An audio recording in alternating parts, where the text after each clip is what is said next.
मैं प्यारी जू की सहचरी हूं, मैं प्रियाजू की प्रिय सहचरी हूं। ये ठसक बन जाए, जैसे अपने वृंदावनवासी राधा उपासी नित्य विहार रस के जो भजनानंदी जन है, चाहे वो गृहस्थ हो चाहे विरक्त, ठसक होनी चाहिए हमारे माई श्यामाजू को राज। मैं श्री जी की हूं, मैं प्यारी जू की हूं। सच्ची मानिए, ये स्त्री पुरुष शरीर की पोशाक है। न तुम स्त्री हो न पुरुष हो, भगवत दिव्य अंश हो। कैसे निर्वाह करते हैं संबंध का हमारे प्रियालाल श्री विठलनाथ जी। कल आपने चर्चा सुनी श्री त्रिपुरदास जी की, उसमें श्री विठलनाथ गोस्वामी जी का भी नाम आया था। श्री विठलनाथ जी ठाकुर जी के प्रति वात्सल्य भाव रखते थे। मेरे लाला पुष्ट मार्गी, वात्सल्य भाव। जैसा भाव करोगे वैसे ही, ये था माम प्रपद्यन्ते तास तथैव भजाम्य हम। ठाकुर जी के प्रति इनका पुत्र भाव था। मेरा लाला, जैसे नंद बाबा, ठीक ऐसा ही भाव श्री विठलनाथ गोस्वामी जी का। एक बार श्री श्रीनाथ जी को दूध पवा रहे थे। ठाकुर जी ने एक घूंट पिया दूध और कटोरा ऐसे हटाते हुए कहा जय जय, क्या कमी रह गई दूध में? ठाकुर जी ने कहा बहुत मीठा कर दिया, मिश्री बहुत अधिक डाल दी, मुझसे पिया नहीं जाता। बड़ी मनोहार करी, आज पी लो कोई बात नहीं, क्योंकि पुत्र भाव है। ठाकुर जी ने बड़ा ऐसे करते हुए पिया। दूसरी बार भोग में आपने मिश्री कम मिलाई। ठाकुर जी ने एक घूंट पिया, ऐसे कर दिया। कहा जय जय, आज क्या कमी? कहा दूध तो एकदम सीठा कर दिया, फिर भी पी लो। थोड़ा ही कम तो मिश्री मिलाई, पहले वाले में आप कह रहे थे मिश्री बहुत अधिक है, तो इसलिए थोड़ी कम कर दी। बोले नहीं, सीठा है, पी लो, आप पी लो। बहुत दुलार किया, दूध पी लिया। तीसरी बार जब भोग लगाया तो मिश्री अलग दूध अलग। लालजू ने कहा आपने ऐसा क्यों किया, मिश्री क्यों नहीं मिलाई? गोसाई जी ने कहा जब मेरे द्वारा मिलाई हुई मिश्री आपको पसंद ही नहीं आती, कभी कह देते हो बहुत मीठा है, कभी कह देते हो सीठा है, तो आज स्वयं मिला लो। तो हंसकर कहा कि हम मिलाने लायक हैं? हम आपके बालक हैं, बालक मिलाना क्या जाने? और दौड़ गए और गोद में बैठकर छाती से चिपक गए और कहा रूस गए क्या, मिला के पिलाओ, हम तो बालक हैं, हम थोड़ी मिला पाएंगे। ये था माम प्रपद्यन्ते, वात्सल्य भाव, मेरे पुत्र हो। तो वैसे ही ठाकुर जी गोसाई जी के हृदय से चिपक करके श्री श्रीनाथ जी कहने लगे मैं तो आपका बालक हूं ना। अशुभ प्रवाह होने लगा। ठाकुर जी ऐसे महान सुख देते हैं जो जिस भाव से। एक दिन मचल गए, सैया रचना करके जब शयन कराने को गए, कहा ये सैया ठीक नहीं है, दूसरी सैया ले आए। ये बिछौना ठीक नहीं है, दूसरा बिछौना ले आए। नहीं नहीं, ये रंग मुझे पसंद नहीं, और रंग का बिछौना बिछा दिया। अब कितने बिछौना कितनी सैयाएं बदल दी लालजू महाराज बार बार। ये ठीक नहीं, ये ठीक नहीं। पसीना पसीना हो गए थे गोसाई जी। गोसाई जी ने कहा कि आपको कौन सी सैया पसंद आएगी, कौन सा बिछौना पसंद आएगा? बोले बताओ, तुम सैया बनो और तुम्हारी छाती पे हम सोएंगे, क्योंकि हम यशोदा मैया की गोद में ही सोते। अगर दिन में कभी अथाई में बाबा के पास गए तो उनके तोंद पे लेट के सोते। तो आप लेटो और आपकी गोद में हम। श्रीनाथ जी, श्री विठलनाथ जी गोस्वामी जी की गोद में जैसे मां की गोद में बच्चा, ऐसे श्रीनाथ जी सोए। एक दिन श्रीनाथ जी के सामने गिरिराज जी से बंदर आया। हु ऐसे किया, वो जैसे बंदर करते हु ऐसे। वो बड़ी जोर रो पड़े श्रीनाथ जी। और गोस्वामी जी सेवा में थे, तत्काल गोस्वामी जी के ऐसी गोद में चिपक गए और कहा बंदर मुझे डर लगता है। गोसाई जी ने कहा इस बंदर से डर लगता है?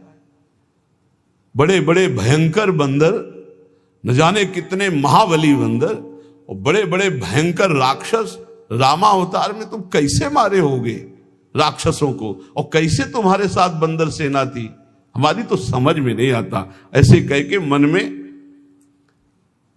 पर्वताकार बंदर, महाभयानक राक्षस हो, यहां छोटे से बंदर को देख के चिपक गए और डर करके कहते मुझे बंदर से डर लगता है। जब शयन करने गए तो ठाकुर जी ने शयन में कहा कि देखो गोसाई जी, एक ही भाव रखो, एक म्यान में दो तलवार नहीं होती। यदि पुत्र माना है तो केवल पुत्र मानो, अगर भगवान मानोगे ऐश्वर्य तो फिर पार नहीं पाओगे, हम ऐसा ऐश्वर्य दिखाना शुरू कर देंगे। अगर पुत्र माना है तो केवल पुत्र ही मानो, तो तुम्हारा बेटा बंदर से डरेगा कि नहीं? तो हम वैसे ही डर रहे हैं जैसे बेटा डरता है। और अगर ये कि भगवान ऐश्वर्यशाली, तो फिर पार नहीं पाओगे, हम इतना ऐश्वर्य दिखा देंगे। एक म्यान में दो तलवार नहीं रहती। गोसाई जी जगे एकदम और श्रीनाथ जी को देखा पास में, तो गले से लगा करके दुलार करते हुए, वात्सल्य भाव। एक दिन चूड़ी पहनाने वाली आई। गोसाई जी ने कहा कि जाओ हमारे घर में जितनी बहुएं हैं सबको चूड़ी पहना दो और पैसा यहां ले लेना आके। आपके 7 पुत्र थे तो 7 बधुएं थी। गोसाई जी ने ये नहीं कहा कि 7 बधुओं को पहना देना, कहा कि मेरी जितनी बहुएं हैं उन सबको चूड़ी पहना दो और पैसा यहां से ले जाना।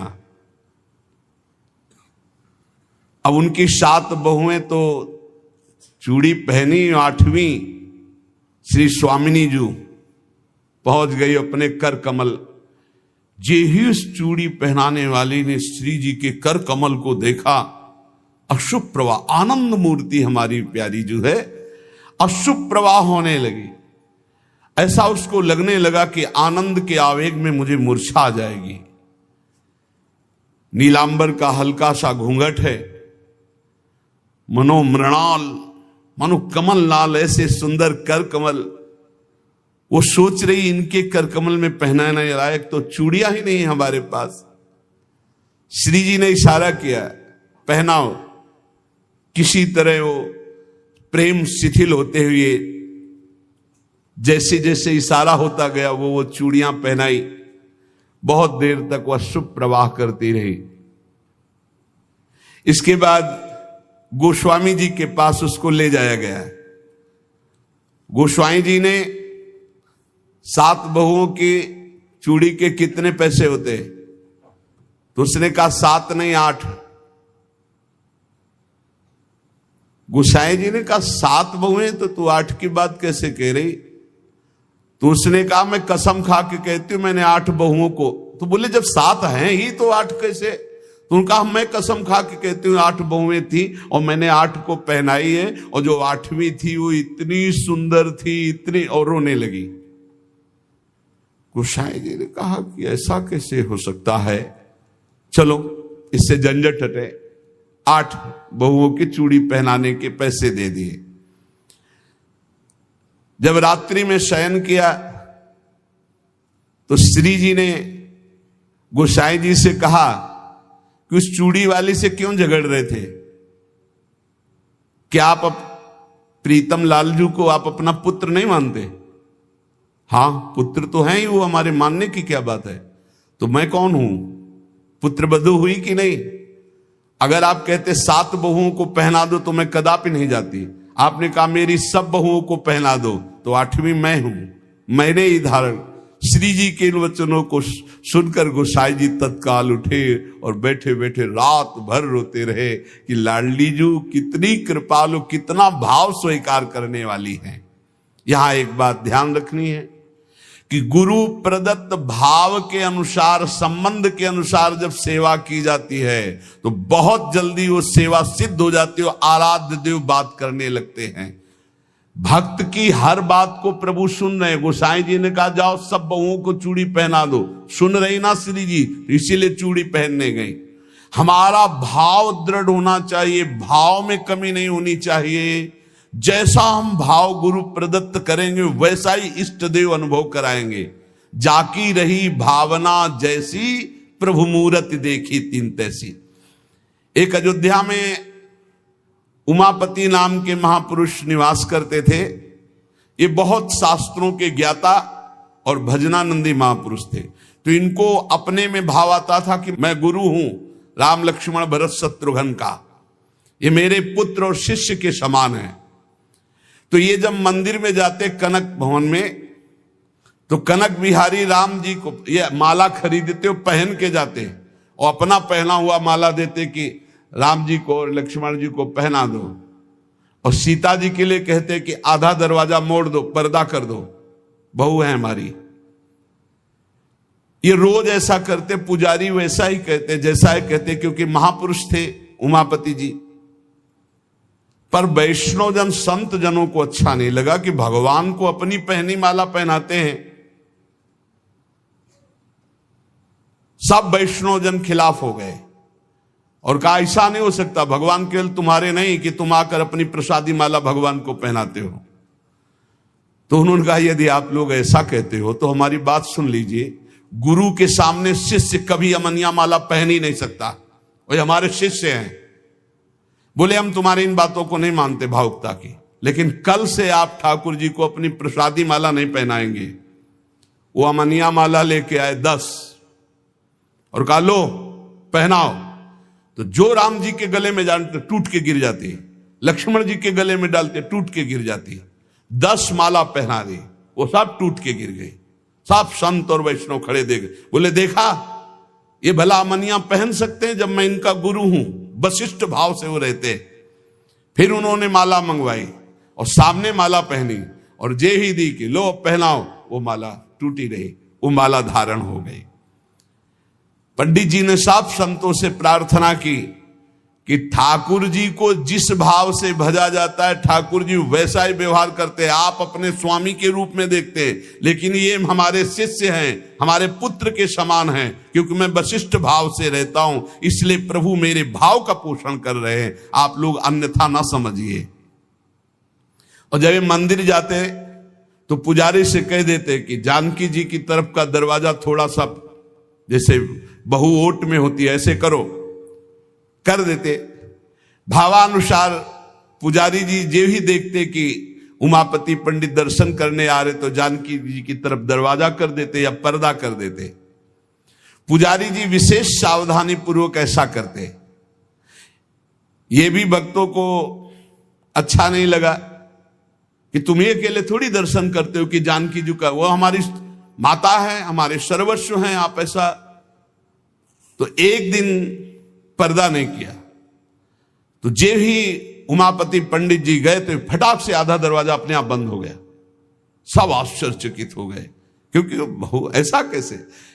बस ये बात समझ लो, प्रभु भाव को बहुत पकड़ते हैं, भाव ही सबसे बड़ी वस्तु है। धड़ाक से दरवाजा बंद हो गया। पंडित जी ने पुजारी जी से कहा आप कभी चूक मत करना, जानकी जी हमारी बहू हैं, हमारे शिष्य की है, इसलिए वो कभी हमारे सामने ऐसे नहीं, पर्दा करके।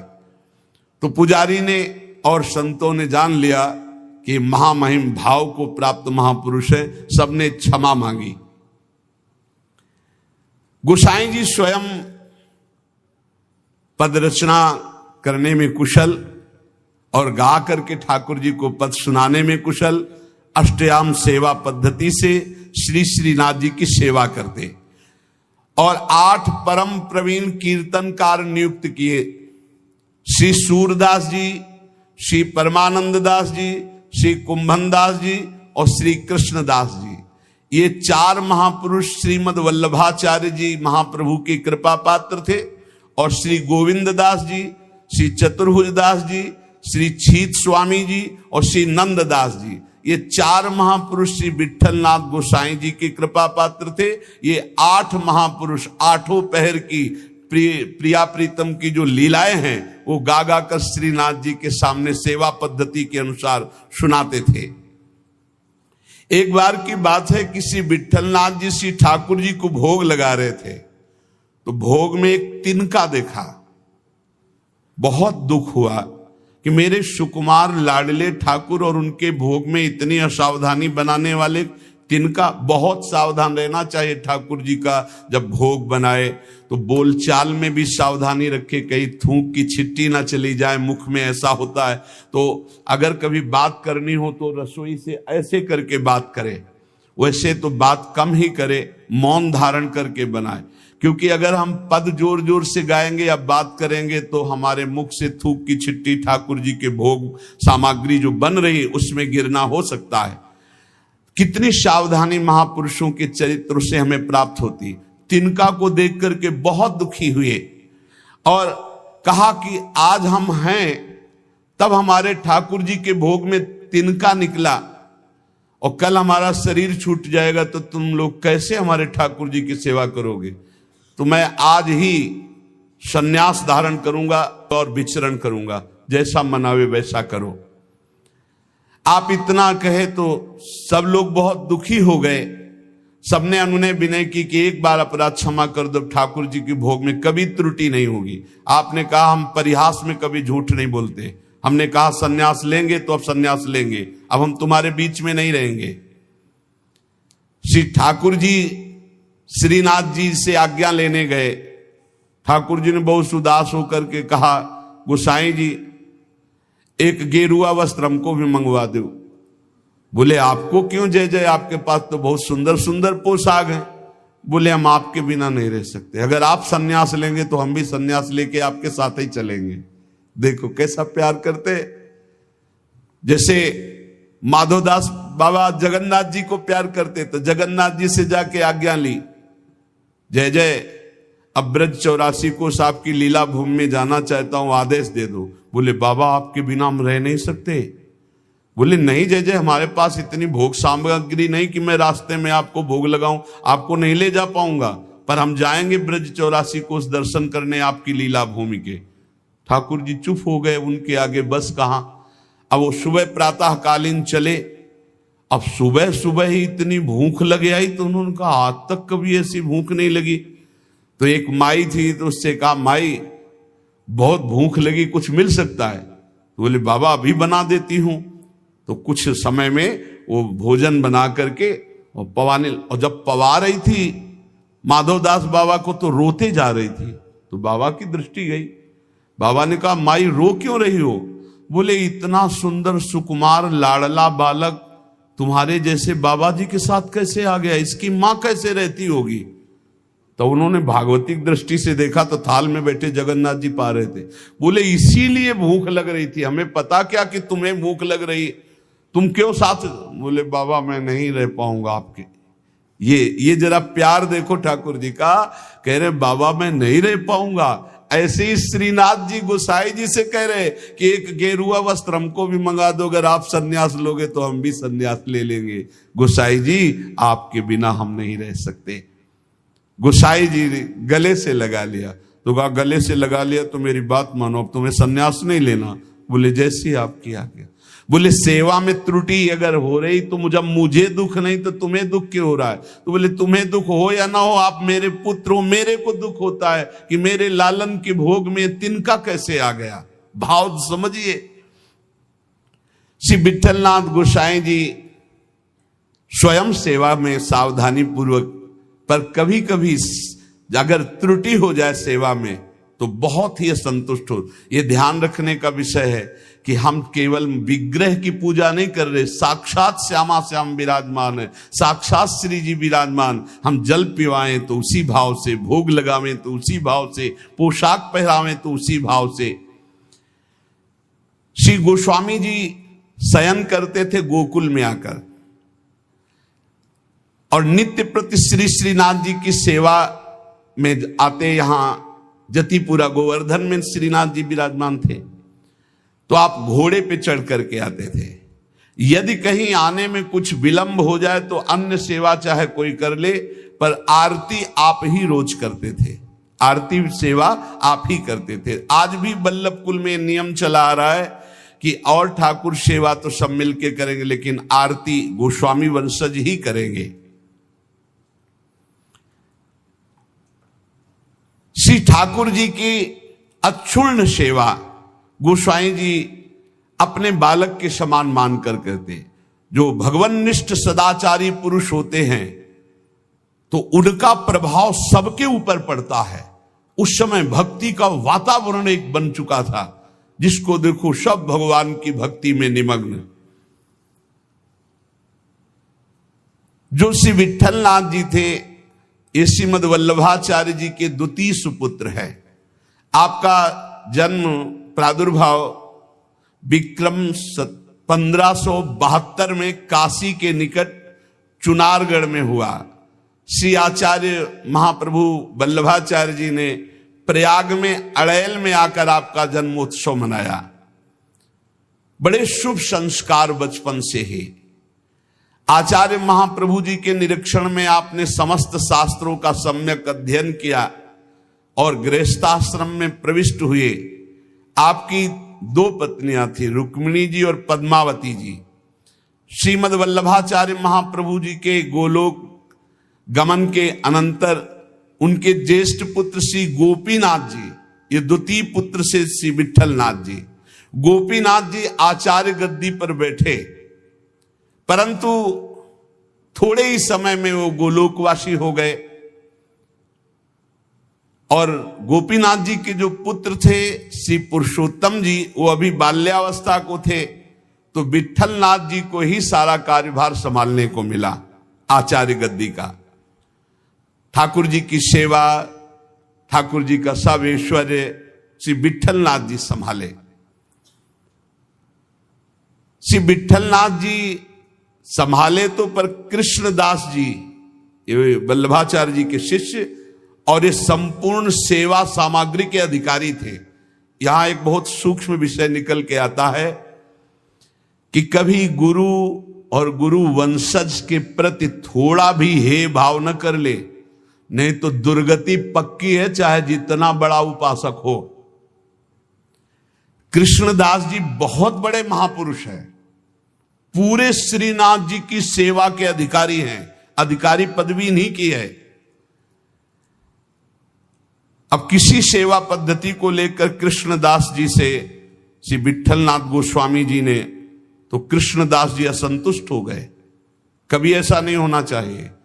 गुरु के समान ही गुरुवंशजों को समझना चाहिए। जैसे हमारे गुरुवंश के अगर बच्चा भी आ जाए तो हम उसके झुककर चरण छुएंगे, उसको गुरु के समान आसन पर बैठा लेंगे और नीचे उतरकर हम बैठेंगे। चैतन्य महाप्रभु ने ईश्वरपुरी जी के जब गांव में गए तो रज में लोट लोट के कह रहे थे, यहां के सब जीव जंतुओं की भी चरण रज हमारे लिए बंद नहीं, क्योंकि यहां हमारे गुरुदेव भगवान प्रकट हुए ईश्वरपुरी जी के गांव में।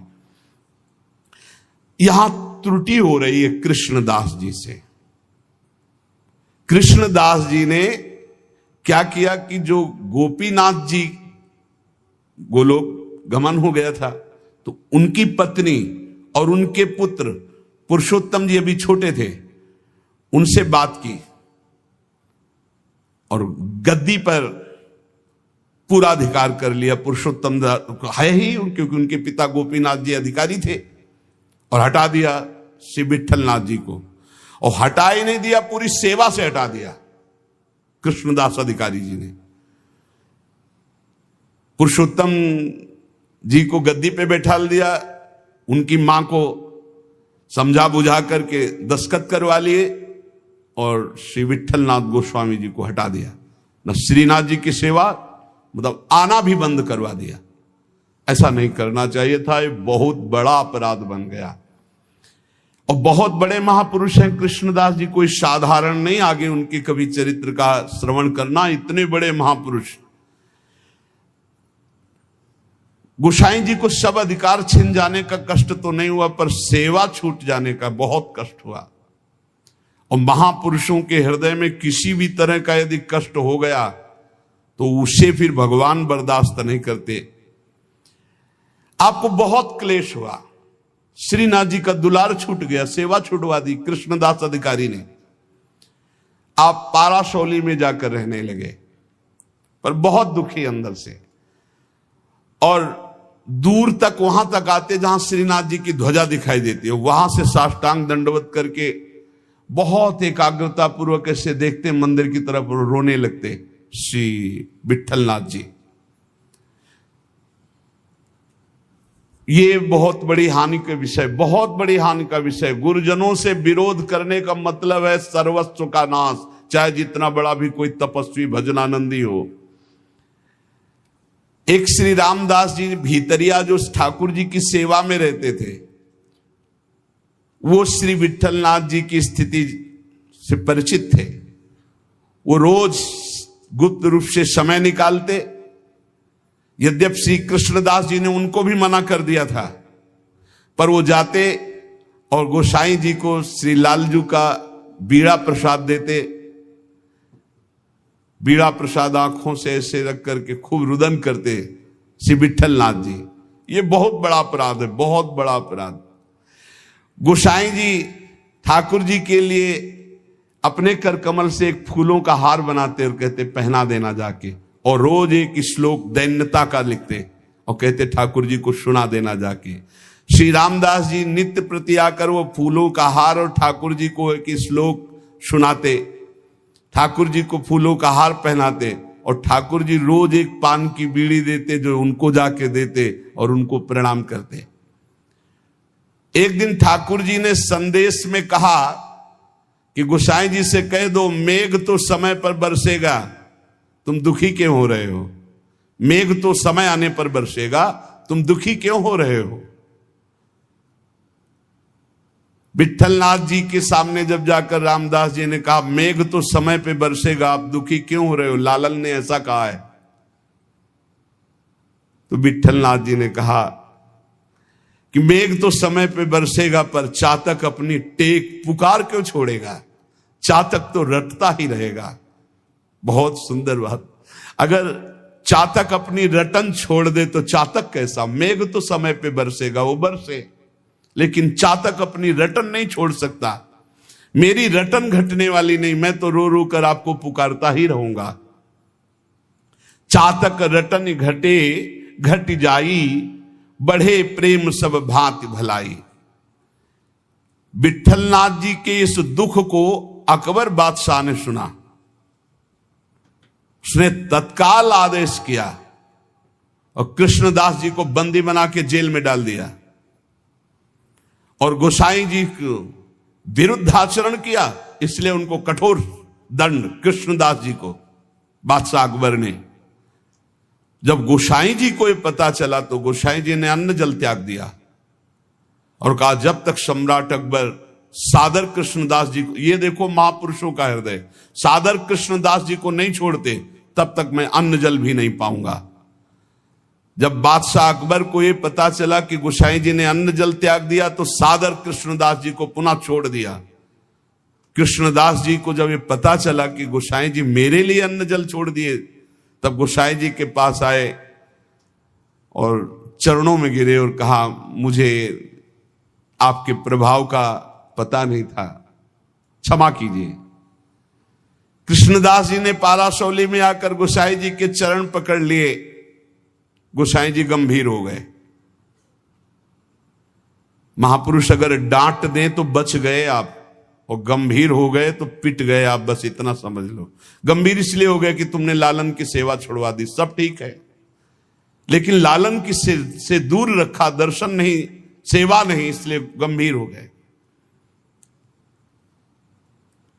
विठलनाथ गोसाई जी को पूर्व सेवाधिकार प्राप्त हो गया। श्री कृष्णदास जी का अंतिम लीला जानते हो कैसे हुई? कुआं में पैर फिसल गया और गिर के मरे और प्रेत बने, इसी अपराध के कारण। बहुत सावधान, इतने बड़े महापुरुष हैं, उनका चरित्र है कृष्णदास जी का, बहुत बड़े महापुरुष हैं, लेकिन अपने गुरु से अपराध बन गया। गुरुवंश गुरु स्वरूप ही है, अपराध बन गया तो प्रेत योनि को, पैर फिसल गया, कुएं में गिरे और उनके प्रेत योनि को प्राप्त हुए। बहुत सावधानी की जरूरत है कि कहीं ऐसे अपराध नहीं तो चाहे जितना भजन हो, वो भजन बाद में तो कल्याण करेगा, लेकिन बीच में छूट जाएगा और बीच में हमारी दुर्गति हो जाए। अंतिम तो मंगल ही होगा, क्योंकि भगवान का जन कवि नामे भक्ता प्रणश्यति। जब ये प्रेत बन गए थे तब भी उद्धार गोस्वामी विट्ठल नाथ जी के द्वारा ही इनका हुआ।